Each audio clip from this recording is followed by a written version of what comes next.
Hi everyone, this is Dave from Geekanoids, and what I've got here is the very latest Nokia Lumia 625 on the left, and a little bit older model. This is the Nokia Lumia 820, but one of the most popular models in Nokia's range. So I wanted to show you some of the key differences and similarities between these two mobile phones, so that if you're trying to make that sort of buying decision at the moment, whether to buy the latest Lumia 625, which is sort of their middle range offering, not quite budget end, or whether you might want to buy one of the older models. So let's take a look at both of these. Now first of all, let's have a look at the physical differences. The Lumia 625 on the left has got a 4.7 inch screen, 800 by 480 resolution. On the right here, the Lumia 820 has got a 4.3 inch screen, same resolution, but that equates to 201 ppi on the Lumia 625 or 217 ppi on the Lumia 820. It's a slightly sharper screen, and I'll show you that in a short while. Now before I show you these switched on, let's have a look at some of the sort of size differences. Now if I pop the Lumia 820 on top, you can see here that because of the slightly larger screen of the Lumia 625, it is a tiny bit bigger. When we look at thickness, the thickness is round about the same, not much in it. The Lumia 820 on the top, probably a tiny bit thicker, or at least it feels that way in the hand. And then when we look on the backs, we can see very similar sort of layout on the back. The camera's slightly higher on the 820. Same sort of flash setup here, but on the 820, slightly better flash, dual LED flash, and slightly different finishes. The Lumia 625 in my left hand here has got a very sort of satin sort of feel to it, very nice to the touch. And the Lumia 820 is a glossy case, so probably won't show fingerprints on the yellow so much, but a little bit more grippy in the hand, not quite as slippery as the 625. We've also got the speaker on the back here on the 625, and on the Lumia 820 it's on the bottom. The bottom edge is otherwise the same, sporting the micro USB connection there. And then if we look on the button side, button placement is the same as well. We've got volume rockers up the top here, we've got sleep wake buttons, and then direct access to the cameras. And then on the top we can see they've put the 3.5mm audio jacks on different sides on the top. So anyway, let's wake both of these up and you'll get to see these screens. So again, we've got the Lumia 625 on the left, same resolutions, 800 by 480. The 625 uses an IPS LCD display, and you can see the viewing angle on this isn't as good as on the 820. The 820 uses a clear black AMOLED display. It doesn't show the fingerprints as much, and it's a lot better at different viewing angles. If I pick both of these up, and these are both on full brightness, you'll see as I tip these back, you're getting a lot more reflection on the 625, and on both axes, the viewing angle just so much better. You can see my studio lights so much more on the 625, and the same applies to if you're using these outside. Much easier to see the Lumia 820 in sunlight outdoors than it is to see the 625. In fact, there's not a lot of difference in the PPI. As I said before, 201 ppi on the 625 and 217 ppi on the slightly smaller screen 820, but it is a lot nicer screen, much better. Close up on the 625 you can see the individual pixels if you look really closely, and on the Lumia 820 you really can't. It's a nice resolution for this size screen, probably the sweet spot for a 4.3 inch screen.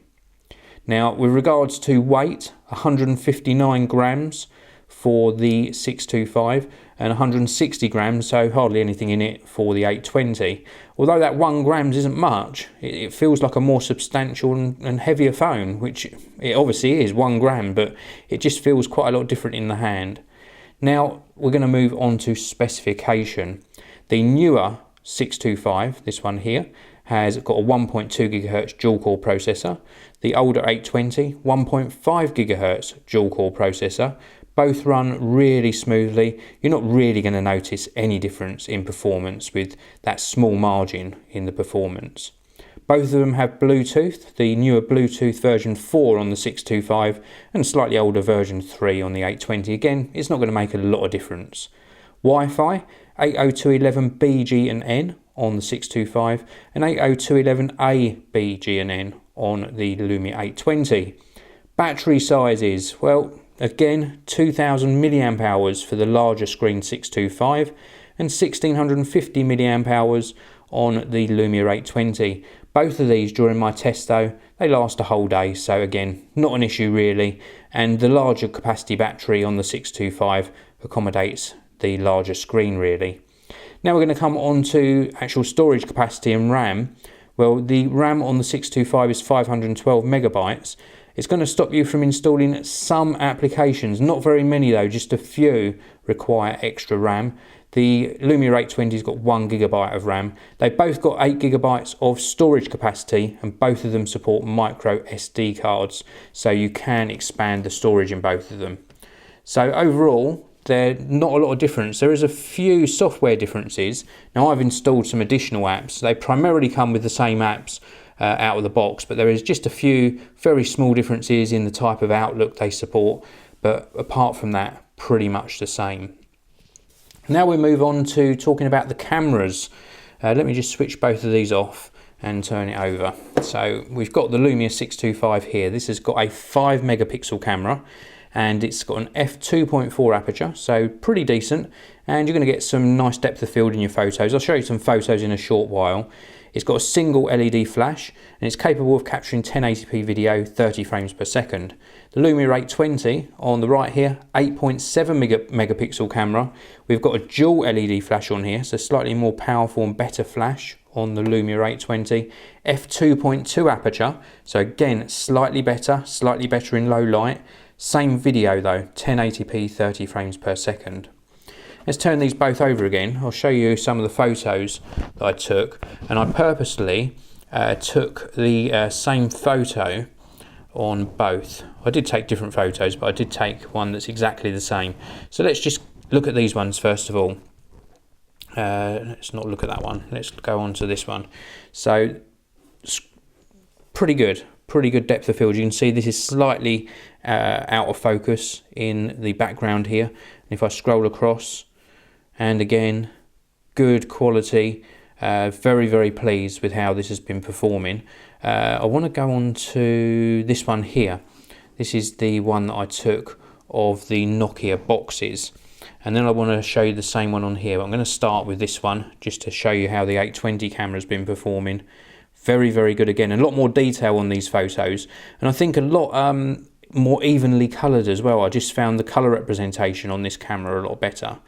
And I want to show you these two here. Now, I did take them in different orientations. That was because the 625 didn't recognise that I was holding it on its side. It's done that a few times, not sure why. But both of them are fantastic photos. In fact, I'm going to just magnify this one up a bit.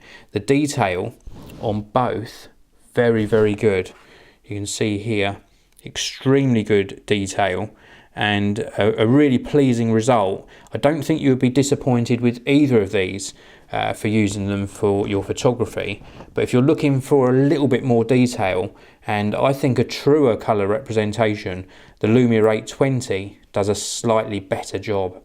So if I was choosing out of the two which one I would possibly buy, I still think that even though the larger screen size, the 4.7 inch screen on the 625 is appealing, I think that I would probably still choose the slightly older 820. It's definitely got a better screen.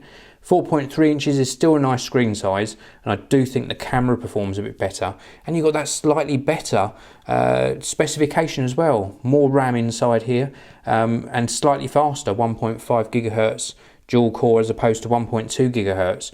It's really the screen that sells me though. If you look at the two screens just once more, this screen on the 820 is just so much better, especially if you're using the phone outside, which many people do. So Lumia 820 wins it for me out of these two, although if you still want to pay probably a little bit more for the Lumia 625, you are getting an extra large screen, albeit at the same resolution. So that's it for this video. If you've enjoyed it, please do subscribe to the channel. Please also hit that like button, and I'll see you all in the next video.